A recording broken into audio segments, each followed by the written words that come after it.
I don't believe that balance exists. I believe it's wholeness. I'm whole to begin with, but I have work to do. Wholeness to me is being able to be your own bridge to your heart, through your heart. I've been thinking a lot about nurturing this last little while. I'll tell you about an experience I had that really pushed me toward creating this podcast. But you can also talk about self-care, and there's a great podcast called Thanks for Sharing, and she does a whole series on the self and really does an episode about self-care, and I'll try and put that in the notes. But self-care, and she kind of explains this too, it's not just bubble baths and bonbons. It's not just facials and pedicures. It's really about nurturing the self. And what is nurture? That's what we're going to discuss today. What does that word mean? To me, when I think about nurturing, it invokes an image of a baby or a young child. Nurturing a baby might feel like it is all about caring for the physical needs, but actually we know that physical needs alone are not enough to grow a fully functioning adult. In fact, without nurturing beyond the caring for the physical needs, we actually have an underdevelopment or a delayed development. Nurturing also includes honoring and tending to emotional aspects of care, mental aspects of care, and spiritual aspects of care. So what does nurturing these parts look like? Because they're not just the food, sleep, and clean that we think. For a young child, for that baby, the reason we give care is really simple. We feed children to help them grow. We change diapers to keep them healthy and feeling fresh and comfortable. We make sure they get enough sleep to regenerate and re-energize. These are the physical whys for the actions. And as we get older, we no longer need food to help us grow in the same way. We clean ourselves and we no longer need to sleep as much. But I think these two, because that was the way it was originally done, these get confused and really affect our ability to self-care. And we use these for self-care, maybe positively, maybe negatively. We'll talk more about that. The reason why it gets confusing is as adults, the need has changed into what we might call desire, meaning as a baby, we needed food. And maybe that food was milk. That was it. We still need food and can still we could function and we could live. We would stay alive on milk only. But is that all is the need, the only valid reason as adults to choose that? The answer is no, because now what's come into the mix is desires and wants. And those are important. Wants and desires, they start to have a lot of influence, but we play this game and we'll talk about that. If nurturing was provided as part of care, which is allowing wants and needs, then as adults, allowing wants and needs is natural and easy. Nurturing as a baby could look like this. Think of a caretaker feeding baby food to a small child. The food is the need. But I bet you have experienced or seen a caretaker or been one yourself that starts to use these airplane noises, starts to smile and make large facial silly expressions in hopes of getting that small one to open up. The ability to open up is learned, and it's learned at an early age. And that opening up is more than just for food. It's a metaphor for how we might show up in our adult life. In a future episode, I want to tackle in depth Erik Erikson's work on how we learn that the universe is a safe place. There are distinct stages that we go through of development, and if we don't hit a developmental stage, then we are underdeveloped.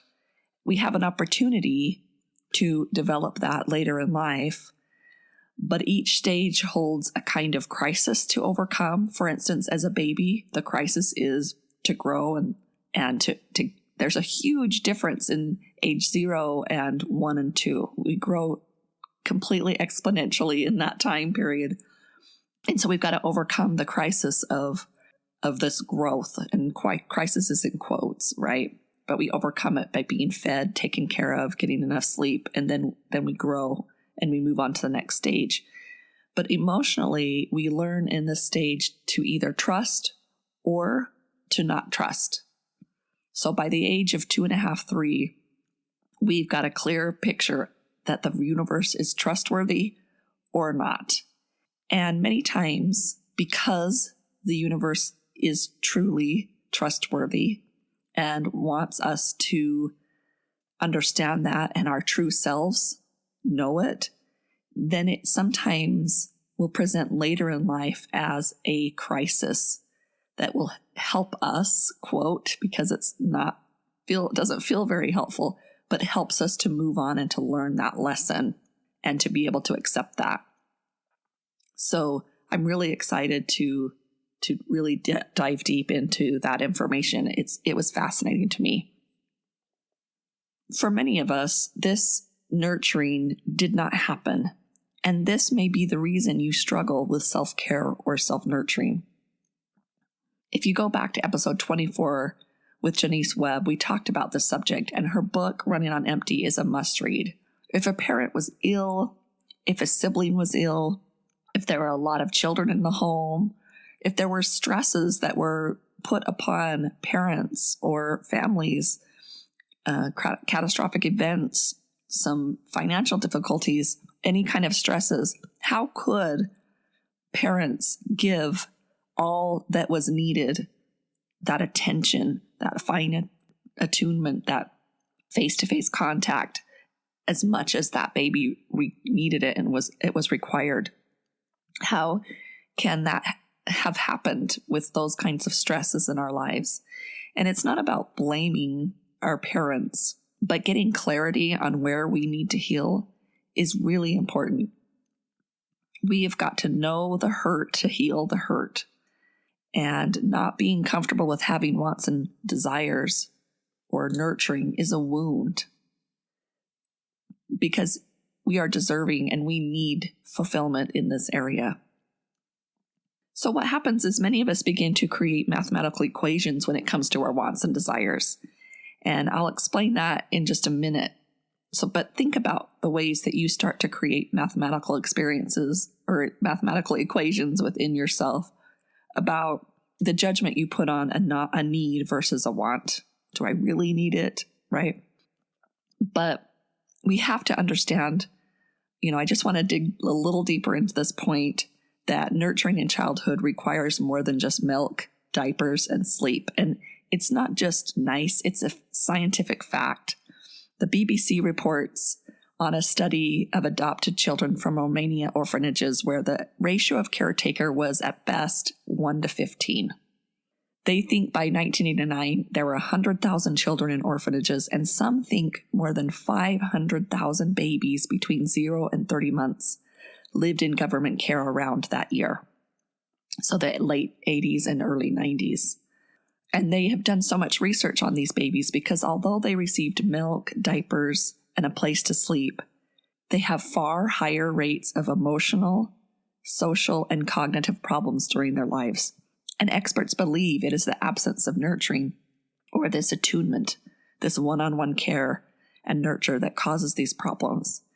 So to be clear, I wanted to make sure I understood what they meant by these problems. So social problems are identified as poverty, unemployment, unequal opportunity, racism, and malnutrition.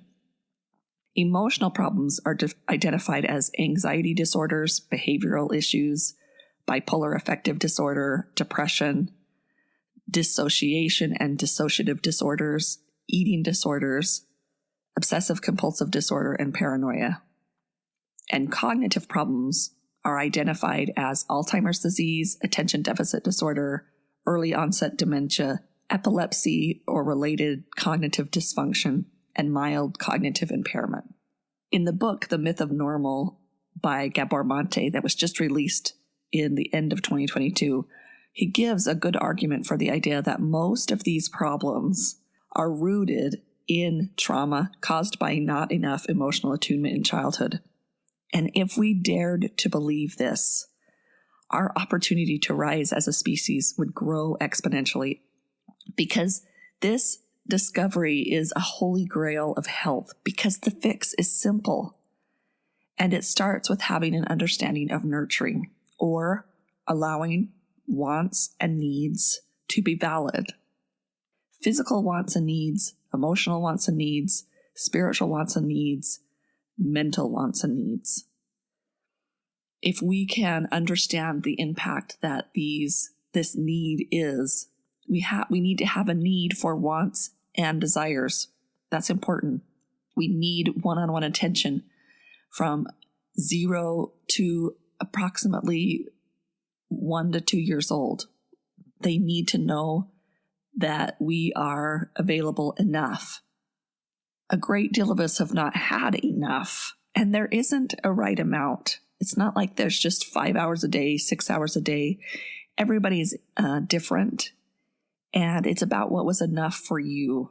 And I've heard studies say that, like, if a parent gets a grade of like 67%, that's enough. So at school, that's not a great grade, but in parenting it is. So it's not about perfection. And it's about when there's a mistake, it's more about repair than it is about avoiding mistakes.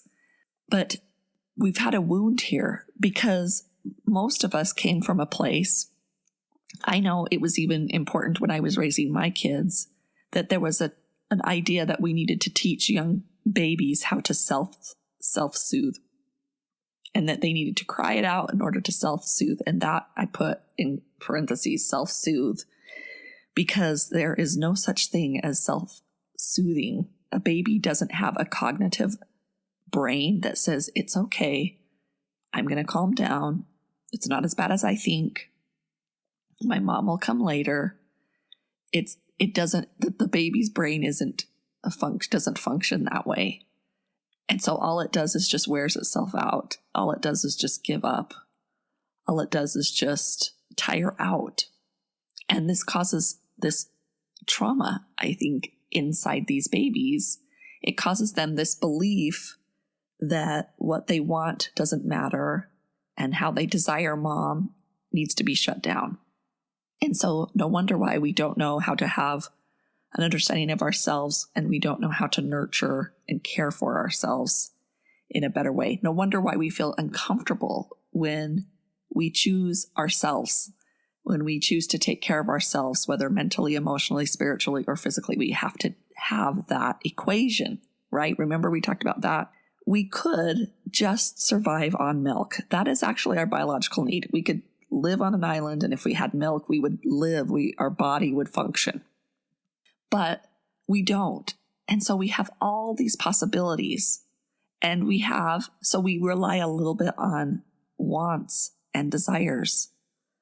And there are a whole lot more possibilities for food, cleanliness, sleep. And attunement teaches us that wants and desires are valid and good and nurturing. But if we didn't have the necessary attunement, we begin to judge ourselves or feel guilty for wanting something or desiring something. We begin to equate whether we are worth the cost, maybe, or if we really are that hungry, if it's about food. Oh, I shouldn't be hungry. I just ate. Or, oh, I would like that, but I'm fine with this. And we have this equation that goes on. We begin to equate whether we are worth the cost.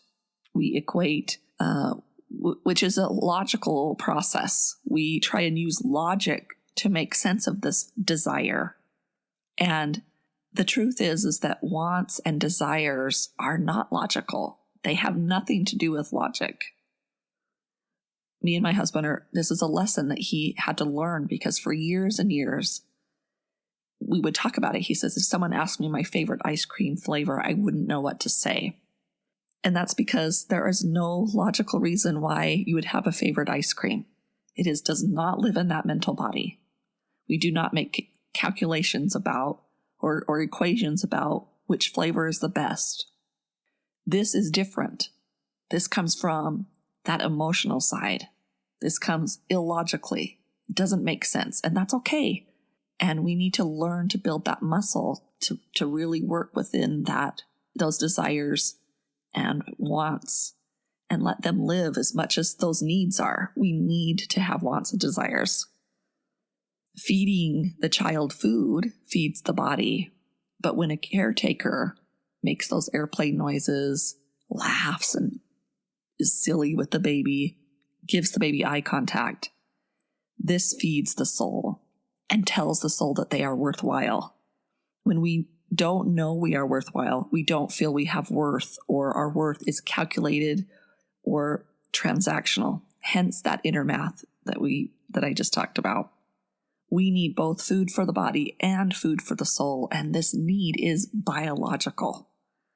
When it comes to food, we may fight against the judgment our inner calculations have made by overindulging, because we just say, forget it, just eat whatever, or restricting. No, I don't really need that, right? It's a calculation that goes on, but neither of which, the overindulging or restricting, nourish the body or the soul. So it's important, I think, if we understand that little equation that goes on, it's a step towards true nourishment. Some may worry that permission to want anything or to fill all desires could encourage immoral behavior. This is something I get, well, we can't just tell everybody they can have whatever they want. And I would agree that this is maybe true for those overcoming a developmental delay. And maybe for a time, because that hasn't been the case, maybe that's a possibility. But I am convinced that when a child, and with the support, our inner child, gets enough, when they feel like they are enough, then they are fulfilled. They're full. The reach beyond what is supportive to the individual and society is a signal to something calling out for healing. If they want to go beyond what is fulfillment, that's something to look at. That means there's a clue there towards something that's difficult. And this is where often addiction lives. Addiction is a hunger for one thing, trying to be fulfilled by another thing. And so there is never the real feeling of satisfaction. To understand the need for attachment and nurture, we can look to a study by Harlow. I don't know if you've seen this.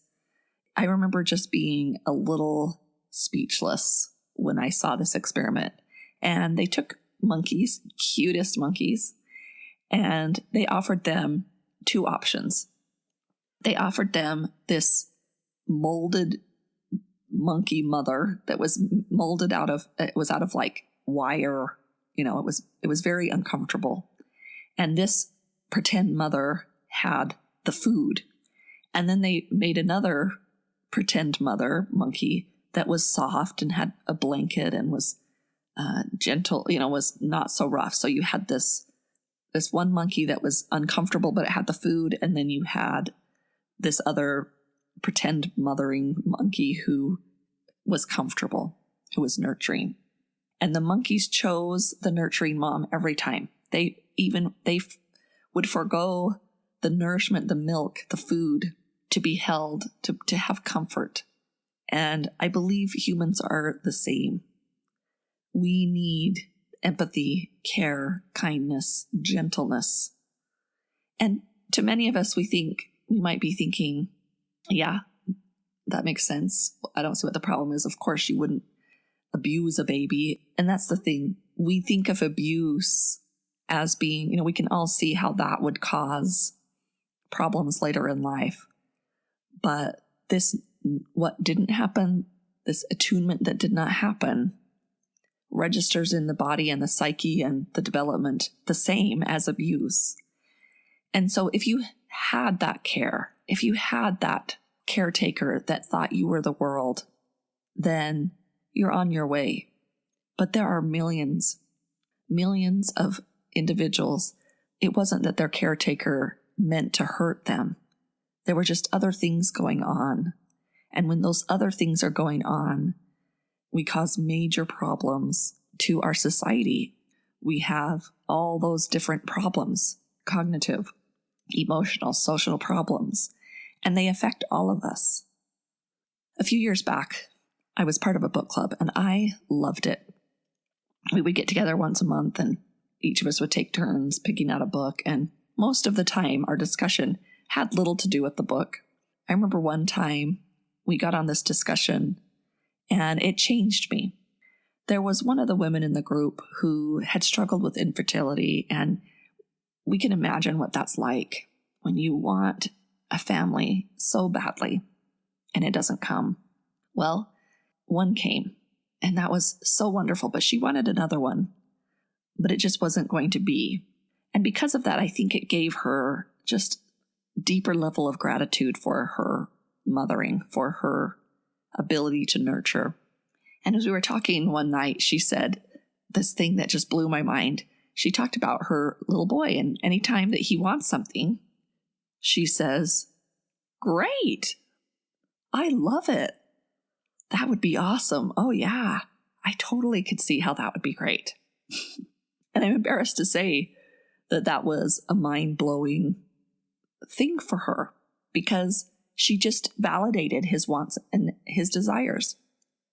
And when birthday time came around, what would you like? Okay, I want this. It did nothing. It was not a promise. In my mind, I felt like it was my responsibility to let my child know that they couldn't have everything they wanted, or that they needed to be grateful for what they had, or that I didn't want to lead them on thinking they could get all this stuff. And it just, in that moment, I realized that's not what they're asking for. That's not even why they're bringing it up. The real need in this moments when the kid says, "Ooh, I want that," is attention and validation. That's what they are really asking for. And if you are just as excited, "Yeah, oh my gosh, yeah, I could see why you would want that," that's different. We become whole when we fully or wholly understand our wants and needs and desires and accept them without judgment or hesitation. Accepting them, accepting these desires and wants, is not the same as fulfilling them. We are fulfilled when we honor the need, want, or desire, not when we acquire the need, want, or desire. And that's what she taught me. In that moment, that was fulfilling to her child to say, to be honored. Yes, I can see why you would like that. Yeah, I love it. I mean, how simple is that? And yet it wasn't my first move. My first move was to teach my child this a little bit of lack, or to not promise anything. I didn't want him to feel spoiled. I didn't want her to think that I was lying to her when I didn't buy it to her. And that's not what it was about at all. What really influenced this podcast was I often get woken up in the night with downloads. And a few months back, I had been speaking with a couple of men struggling with loneliness and maybe some different forms of addiction. And that night I was woken up and I wrote down what I was given, what was coming to my mind. And so you'll see how much of that influences what I say and have said in this podcast. And I'm going to read what I wrote because I think it makes sense for many of us. Some, it might not speak to you, and that's fine. Some things might sound weird, and for reals, that makes me want to not repeat it or to edit it. But I chose in the end to just let it be what it is and just know that I think it's weird right along with you. It starts out a little poetic. Again, worried about if I needed to edit it. I'm just going to go with it. This was when I woke up in the middle of the night. I keep a notebook right by my bed, and I just sit up and I just write. And this is what I wrote that night. Alone men cry at the pain, lost, and experiences where their pain wasn't witnessed. True nurturing is the witness of a person at every level, anticipating their thoughts, emotions, things that are meaningful to them, as well as physical wants, needs, and desires. It may feel uncomfortable to think one should be able to anticipate your thoughts and emotions. But as a baby, that is required. That is the pattern. Often these thoughts and emotions are geared toward physical fulfillment. And this is why the fix to emotional, how we feel, mental, false beliefs, and spiritual pain, which is ignoring what is meaningful to us as individuals, is often physically manifested in addiction. Again, true nurturing is the witness of a person at every level anticipating their thoughts, emotions, things that are meaningful to them, as well as physical wants, needs, and desires. I remember asking, okay, what's the difference? And it came quickly. Wants are things to acquire, needs are things that are required, and desires are things longed for or yearned for. We mostly live from our head, and that is beautiful and needed, but also because the heart or the true self was not honored. As a result of being in our heads, we look at life logically or put things into some kind of mathematical equation. But needs, wants, and desires are often not logical to the mind, so they are dismissed. In the heart, or to the higher self, or the capital S self, all needs, wants, desires can just be. The heart can accept the idea of abundance. This place, this higher version of us, has no limits. All is possible. Notice pain in the chest. This is a reflection of the heart, unfamiliar with this, quote, heart logic or abundance. The essence of the heart logic is not to acquire enough willpower and discipline to overcome the world or to achieve or to receive. The goal is for the true desire to be completely fulfilled. The facade of addiction is that desire is wrong and that its fulfillment exists externally. Childhood didn't fill you up all the way, and you were designed to be fulfilled. The addiction is a witness to the hunger. It is your teacher and friend. One day you will overcome the addiction, and that will feel like a miracle. Christ's ability to perform miracles was not just because he was part God. His ability came from the fact that he claimed he was God. This is your journey. The leap of faith is like eating the apple in the Garden of Eden. Eve, quote, sinned and partook of the tree of knowing good and bad, the knowledge of good and evil, experiencing both. She understood the spectrum. And it was delicious, it says. You are both good and bad, and that is desirable above all other fruit. The work is in claiming. I'm injecting here. Rather than letting go of something, rather than getting rid of something, it's about actually claiming. So the work is in claiming. Maybe actions need to be changed or habits released. No one's journey is the same.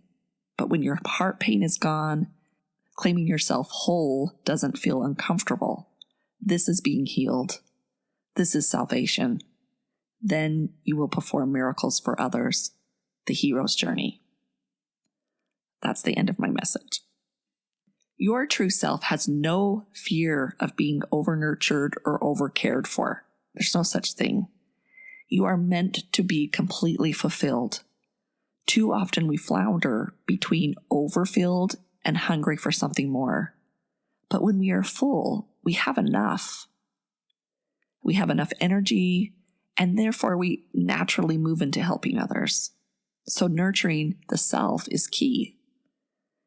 I wanted to end this podcast with some ways that you can nurture yourself, body, mind, spirit, soul. So 1, write down and own the things you want and desire without judgment. These are nothing more than letters put together into words on a page. Just think of them that way, but let them live and breathe finally. Your wants, needs, and desires are holy and belong to your wholeness. Accepting them will help you feel more whole. 2, express gratitude to your body for all it has done for you.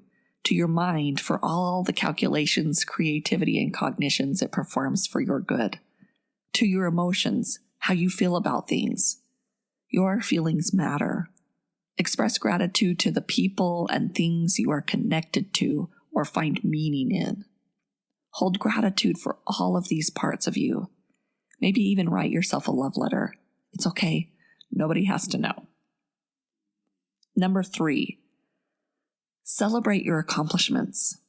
Step 10 in the Thrive On community says, we made a detailed inventory of our successes and triumphs, and it asks you to list 100. And I wanted that to be difficult, but I know it's there. Too often, we stay away from patting ourselves on the back in order to keep a distance from bragging or thinking too highly of ourselves. But there's a whole spectrum between the two, and we need to lean more into that owning our greatness, that claiming this part of us that's divine, that knows, that is good at something, or that holds some specialness to it. Number 4, spend time with people who love you for you. There is nothing wrong with sticking to a tribe when we need nurturing, and reaching out can be difficult at the same time. Our gremlins can really come out.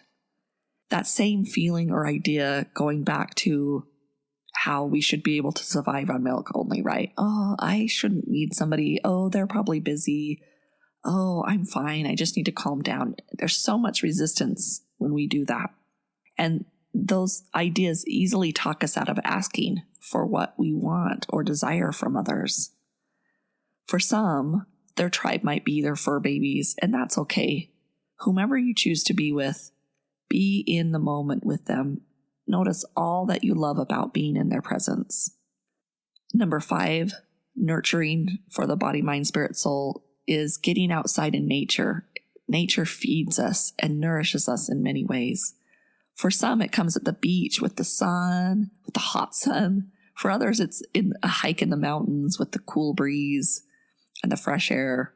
But even a quick walk around the block can feel so good and allow that nurturing sunshine to penetrate our soul, right? Our body and soul. Number 6, make self-touch a priority. Rub lotion or essential oils on your body. Pay attention to what you feel on your body and what your hand is feeling as you touch. Really be present with yourself. I am so open and quick to caress my loved ones or scratch their backs to show love, but I need to learn to do this for myself, to really use touch to connect with my physicalness and ground myself. A body brush is a great way to soothe anxiety and calm the mind. Number 7, listen to music. Sound is healing. It can bring us into the rhythm of the music. If you want to liven up, listen to upbeat music and dance.